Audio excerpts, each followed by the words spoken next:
बंधु माने आपणकर जदि वृष राशि होता है तो भिडियोटी को स्किप न करी थरे मात्र शेष पर्यंत निश्चय देखंतु कारण एही पवित्र श्री पंचमी अर्थात सरस्वती पूजा ठारू आपणकर जीवन रे एक बहुत बड़ परिवर्तन हेबाको जाउछि। कारण ग्रह नक्षत्र मानकर चलन रे एक बड़ परिवर्तन हेबाको जाउछि, जहा फल रे आपणकर जीवन रे मध्य किछि विशेष हेबाको जाउछि। पूर्वरु राहु आपणकर दशम भावरे एका गोचर करुथिबारु आपणको अशुभ फल प्रदान करुथिले, किंतु एही सरस्वती पूजा परे बुध, शुक्र, मंगल एवं सूर्य आपणकर दशम भावको चलन करिवे, जहा फल रे राहुंकर अशुभत्व आपणको ऊपर कम होइजिवो एवं एही चारोटी शुभ ग्रह आपणको अधिक मात्रा रे शुभ फल प्रदान करिवे, जहा फल रे आपणकर जीवन रे एक बड़ परिवर्तन आसीबाको जाउछि। तेबे बंधु माने आपणकर जीवन रे एही सरस्वती पूजा ठारू कोन सब परिवर्तन हेबाको जाउछि से विषय रे जानिबा पई आपण माने भिडियोटी को स्किप न करी शेष पर्यंत निश्चय देखंतु एवं भिडियोटी को लाइक करी चैनलटी को सब्सक्राइब करि दियंतु। कमेंट बॉक्स रे भक्ति एवं श्रद्धार सहित जय मां सरस्वती निश्चय लिखंतु। तो बंधु माने आसंतु आरंभ करिबा आजिरो एही कार्यक्रम को, जहा आपणकर जन्म राशि तथा चंद्र राशि उपरे आधारित अटे। तेबे राशि चक्रर 12 गोटी राशि मध्यरु द्वितीय राशि हेउछि वृष राशि एवं वृष राशिर राशिधिपति हेउछन्ति शुक्र। तो बंधु माने शुक्र आपणकर दशम भावरे गोचर करिवे, जहा फल रे पूर्वरु आपणकर जदि कोनोसी प्रकारर स्वास्थ्य जनित समस्या थिला तो से सब आपणकर दूर होइछिबो।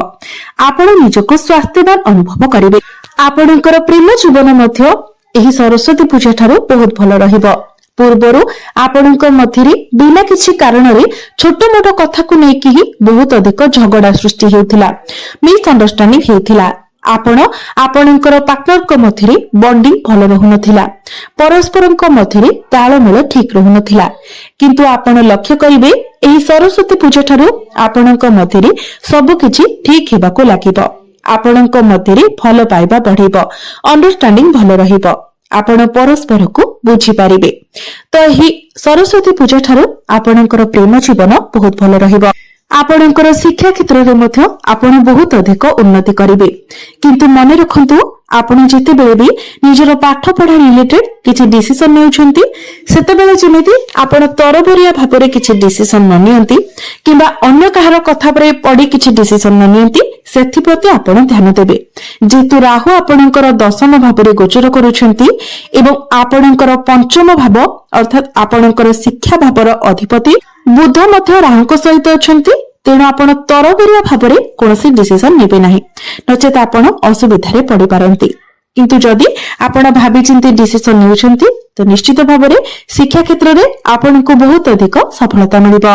वैवाहिक जीवन मध्य एही सरस्वती पूजा ठारू आपणकर बहुत भल रहिबो। पूर्वरु आपणक मध्यरे मिसअंडरस्टैंडिंग हेउथिला, तालमेल ठीक रहुनथिला, वैवाहिक जीवन रे मध्य आपणको चिंताग्रस्त रहिबाको पडुथिला। आपणको जीवन साथींकर स्वास्थ्य रे मध्य बारंबार समस्या देखा देउथिला, किंतु आपण लक्ष्य करिवे एही सरस्वती पूजा ठारू ए सब समस्यार जेमिति अंत होइछिबो। पुनर्बार आपणकर वैवाहिक जीवन को खुशी फेरी आसीबो। आपणक जीवन साथींकर स्वास्थ्य रे मध्य आपण उन्नति देखिबाको पाइबे। आपण दुई जण मिसी किछि बड़ डिसिजन नै पारंती। आपण दुई जण मिसी केवाडे बुलिबाको मध्य जाई पारंती। आपणक जीवन साथी को कोनोसी शुभ खबर मध्य प्राप्ति होई पारे, किछि बड़ अचीवमेंट मध्य मिलि पारे। आपणको आपणक भाग्यर मध्य संपूर्ण रूप रे साथ मिलिबो, जेहेतु आपणकर भाग्य भावर अधिपति शनि आपणकर लाभ स्थान रे गोचर करूछंती, तेणु भाग्य रे आपणको लाभ प्राप्ति हेबो। आपण जो भी कार्य रे हाथ देबे सेथिरे आपणको सफलता मिलिबो। पूर्वरु अटकी रहितिबा कार्य आपणकर आगको बढ़िबो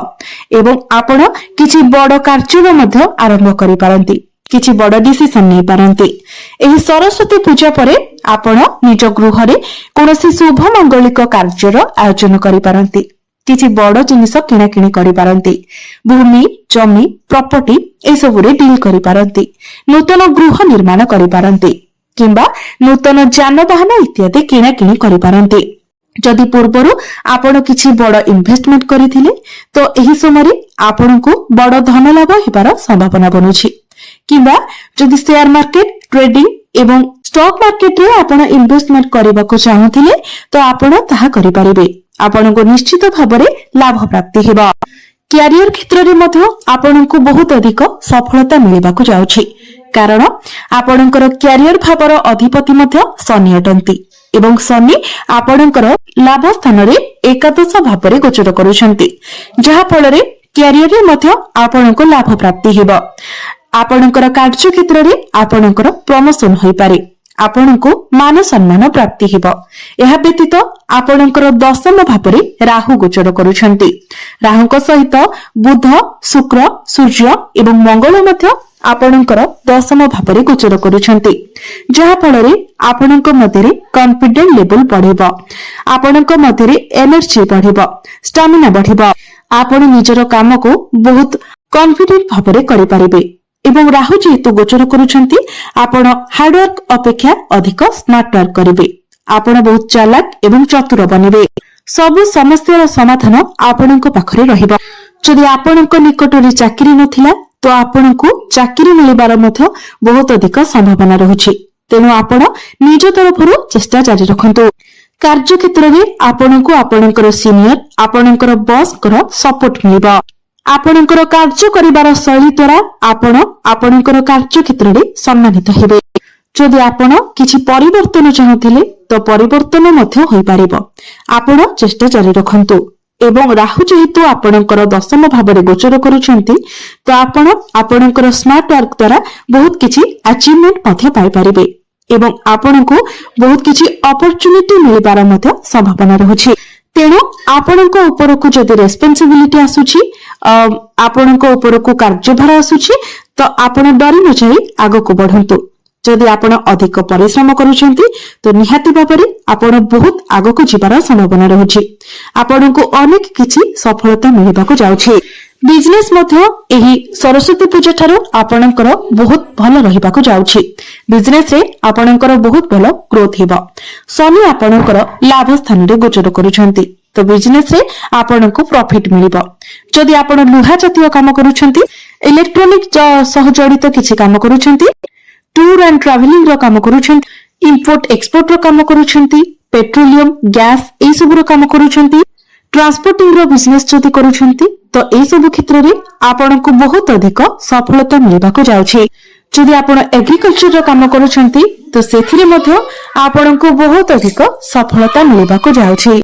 तो बिजनेस एही सरस्वती पूजा ठारो आपणकर बहुत भलो रहइबो बिजनेस रे आपनको प्रॉफिट मिलिबो आपण जदि एही सब क्षेत्र रे किछि नुवा बिजनेस आरंभ करबाको चाहुचंती ताहा मध्य आपण करि परिबे एवं बिजनेस को लेकी नुवा नुवा आइडिया मध्य आपणकर मन को आसीबो तो मोटामोटी भाबरे कहबाको गले प्रत्येक क्षेत्र रे एही सरस्वती पूजा ठारो आपणको सफलता मिलिबाको जाउछि आपणकर स्वास्थ्य को लेकी हेउ शिक्षा को लेकी हेउ प्रेम जीवन को लेकी हेउ आपणकर वैवाहिक जीवन को लेकी हेउ भाग्य हेउ कैरियर हेउ बिजनेस हेउ प्रत्येक क्षेत्र रे आपण सफलतार सीढ़ी चढ़िबाको जाउछंती तेबे अधिक शुभ फल प्राप्ति करबा पई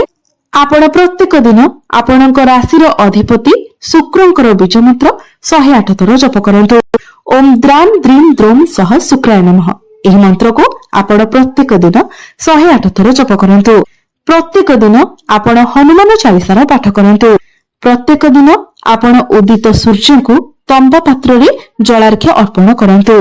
एवं प्रत्येक दिन सकाळ समय रे आपण ओम नमः शिवाय मंत्र 108 थर जप करंतु निश्चित भाबरे आपनको अधिक मात्रा रे शुभ फल प्राप्ति हेबो तो बंधु माने आपणकर जीवन मंगलमय हेउ एहा ही ईश्वरଙ୍କ निकटरे मोर प्रार्थना धन्यवाद।